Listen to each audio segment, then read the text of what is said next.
All the revelations we're now picking up on from the Biden family scandals, with all that money flowing from Ukrainian interests into the Biden family, and then Vice President Biden, now President Biden's insistence that we just open the national treasury and help that country out no matter what, no questions asked. In fact, if you ask questions, you're a traitor.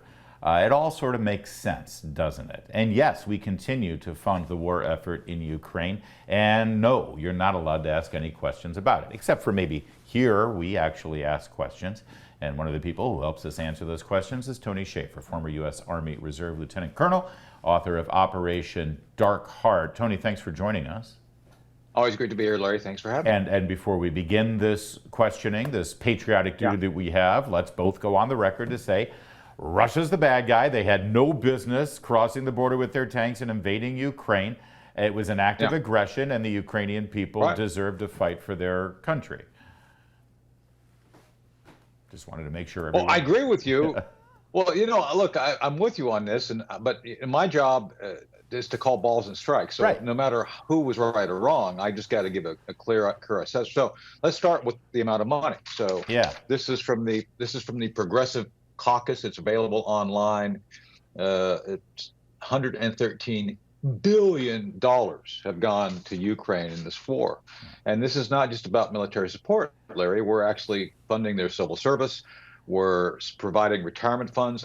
Look, I don't remember in the Constitution where it says we're supposed to be providing comfort and aid to countries regarding their civil service bureaucracy. I can understand the military, but we're talking about a range of things that goes way beyond military support. Well, and this goes to your point, Larry, about the Biden corruption. Why would you be giving so much money to non-military things? I think that's a legitimate question to ask. It's almost like President Zelensky and major powerful people within the Ukrainian culture and stratosphere have dirt on the guy, and he's doing whatever he can to keep it quiet.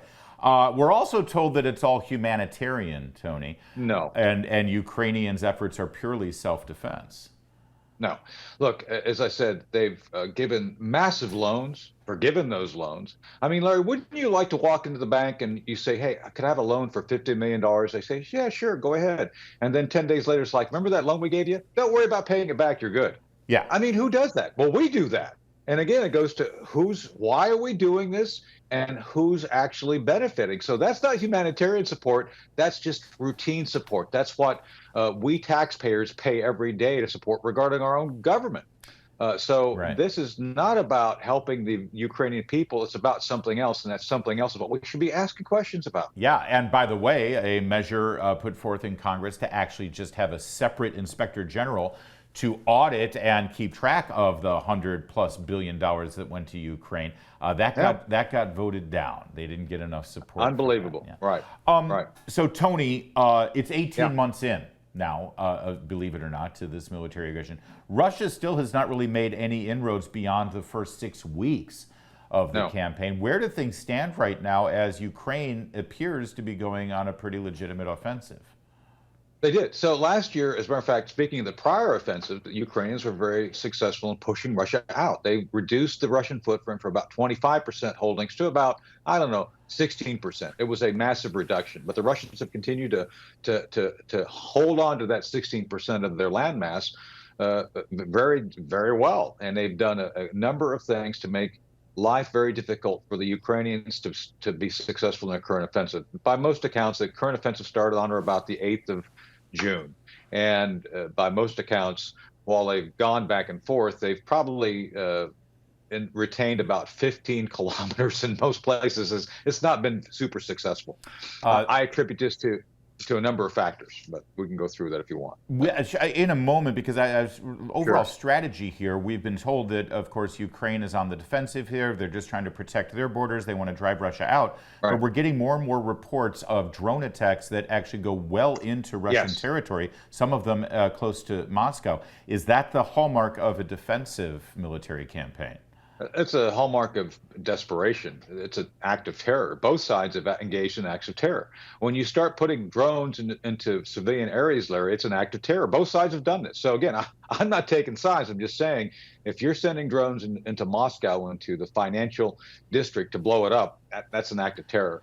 and I'm not, Russia's done the same thing, going after Ukrainian infrastructure. I'm just saying that if you look at how this is playing out, if you're doing that kind of play, you're not actually engaging and winning on the battlefield. It's a distraction. That has increased and escalated the rhetoric in this campaign.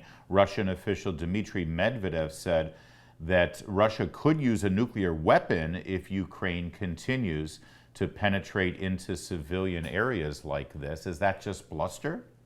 That's bluster. I think the Russians are prepared to use nuclear weapons, but not for that. I think the potential for a nuclear weapons use has to do with a confrontation of NATO or regarding the United States, regarding an escalation of the type of weapons or what we're doing on the border. The drone thing is an annoyance. And like you said, Larry, it's like it's drawing a lot of attention, but it's not actually having that much of an impact. So, Tony, why hasn't Russia been able to sort of finish it? Because we keep hearing their military far outnumbers and has better capacity and capabilities than the Ukrainian army. Why haven't they been able to succeed here? And also, why hasn't Ukraine been able to finally push them back with all the aid that we've given? In other words, why are we still at a stalemate here, and what's the resolution? Well, let's start off with the Russian numbers. The Russian they've probably mobilized up near 1 million men, have massive forces, but you need to study the Battle of Kursk to see why they're doing what they're doing, Larry. The Battle of Kursk during World War II, as a matter of fact, July of '43, they held back and let the Germans, the Nazis, and I'm not comparing the Ukrainians to Nazis. Understood. Just that this is the same battlefield, same tactics. So the Nazis hit endlessly into the Russian defenses, basically weakening the Nazis to the point of where when the Russians are ready, they just kind of rolled over them.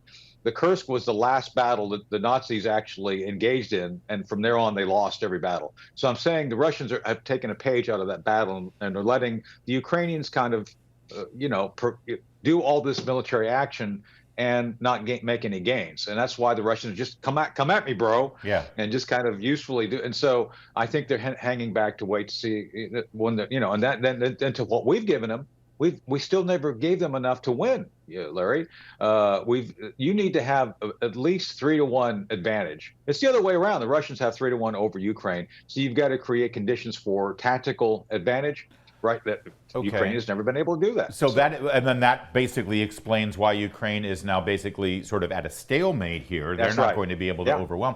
So if that's the case on both sides, why is there no movement right now to get to a peace table? Or is the Biden administration waiting until an election year to do that?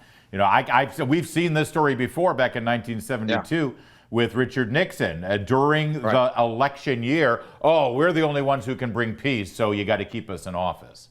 Well, there are forces within the U.S. government that are fighting against that. There's Victoria Nuland. There's a number of folks who are, Tony Blinken, who are completely against it. Jake Sullivan. Many talk about Jake Sullivan and Victoria Nuland being the brains behind the offensive. And I'd never let people who have no military background plan your offensive, because I think that's what's been thrust upon Ukraine. So no, I don't think there's any effort. And I think Biden needs to do something before next year, because this is going to see, look, the New York Times, Larry, and that's not a conservative outlet, has reported on 20% losses of the current military gear we sent them. So there's no hope in sight for a total victory. Will the Ukrainians be able to continue to hold defensively? Yeah, probably. But you're giving time to the Russians to continue to degrade your forces and allow them to continue to solidify their hold. So I just don't see anything there that's going to be good news for the Biden administration at this point. So we just continue. And that's we'll right. go on. Well, I think we can. I hear rumor that John Kirby is going to actually move forward and become more woke by becoming Joan Kirby. So I think he'll start wearing more skirts. So something to look forward to as his briefings progress. I think he'll look good with rouge on. Just saying. That vivid image, we will leave it there. Tony Shaffer, thank you, sir. Always good to talk with you. Get his book, Operation Dark Heart. I was just at the Spy Museum this weekend. It's still there on the shelves. People are buying it up. There's more to come on O'Connor Tonight.